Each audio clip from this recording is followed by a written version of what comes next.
Good afternoon, traders. It is Friday, August 15th, 2014, and the U.S. stock market is closed. Well, today basically proved my point that even though it's summertime, the trading is not easy.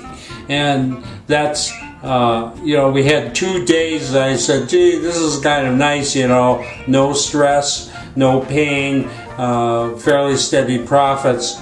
Well, today kind of broke that trend. Unfortunately, we were kind of a hostage of world events today.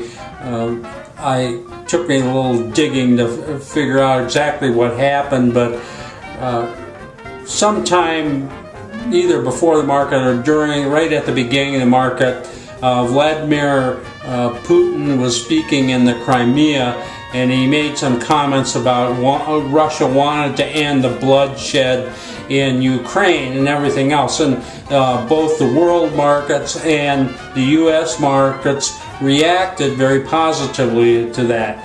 So we came in, I think we had a couple $1,000s positive yesterday on the close, and we came in and that jumped to a positive $6,000 the first hour, and then suddenly the market just cracked and plunged, and we saw basically that $6,000 melt away at one point to being negative $6,000, and I wasn't sure what happened. It took me a little fishing around on the internet, but what happened was Ukraine announced that they had shelled a Russian armed convoy inside the borders of Ukraine. So again, the war is still on there.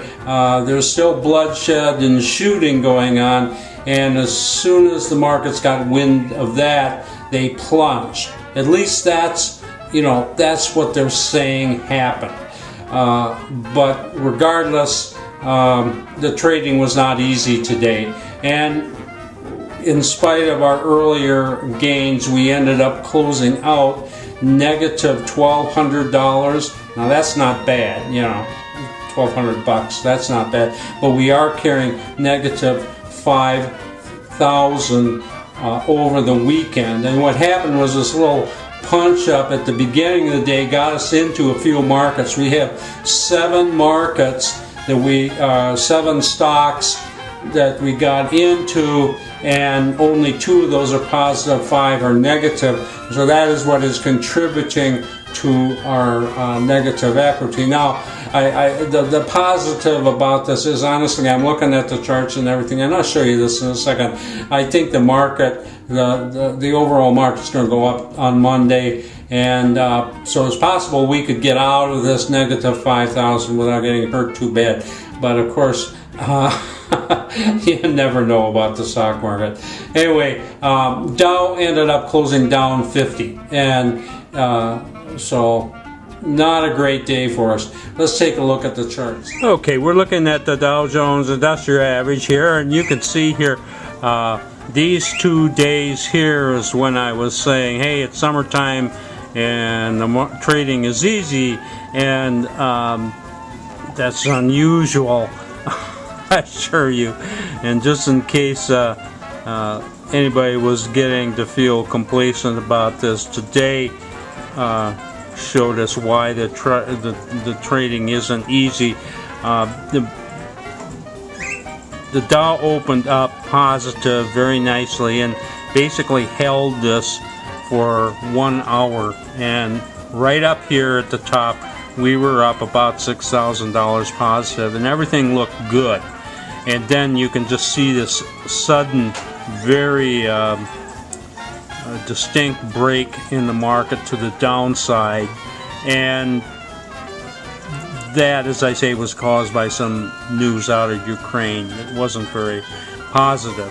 What's kind of interesting to me about this break is that I have this red line. This goes back, God knows how long it goes back, and I do not know exactly what caused asked me to put that line in the first place. It was quite a while back, but anyway, the Dow seemed to come down and almost bounce off that line today, and it has definitely made, you know, some significant recovery here, and it would appear to me that there are probably buyers, quite a few buyers coming in here to pick up stocks at what was perceived at that time as being, you know, good deals.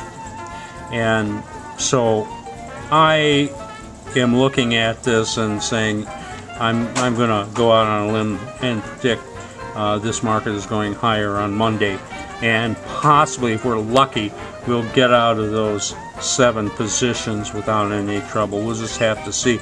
Anyway, I don't have anything great to show you today, but I will show you a couple charts to show you how this breaking news affected us. This was our best trade, which was in Lanet LCI, and we had bought this a couple days ago, and really had beautiful follow through yesterday, so much so that we hung on to it. You know, it would have been nice to have gotten rid of it yesterday. That would have been perfect, but that isn't the system. That isn't how we trade. So we held on to this going into today. When this trade was up here, we're getting pretty close to $5,000 in open trade on that, and then today it opened just a tiny bit lower, but it was still very strong. We were up over $4,000 on it, but it just slid with the rest of the market. And when we got out of here, we had about $2,600. So, you know, it's still a good trade, but we basically halved our profits because of this sell-off tomorrow, and that hurt us in this Lanet trade. And then I'll show you another one that just barely stayed positive. This is in RDN, which is Radian Corporation, I think, and we had bought this yesterday fairly close to the close, and this morning we had this beautiful run up, and I think Radian was up, we were up almost to $2,000, maybe we were even over $2,000 when it was up here, but this just broke with the rest of the market. And when we got out of this, we you know, I had a couple $100, I think, was the best we did on this. So kind of a disappointing day, but nevertheless, that's trading. And the positive is, in spite of this huge break that we saw on the Dow, we weren't really hurt. You know, $1,200 loss in closed out is really nothing, and I honestly think we might get out of that negative 5,000 open trade equity on Monday and be okay. Anyway, that was the week that was. This is Trader Bob signing off. You guys have a great weekend. We'll see you on Monday.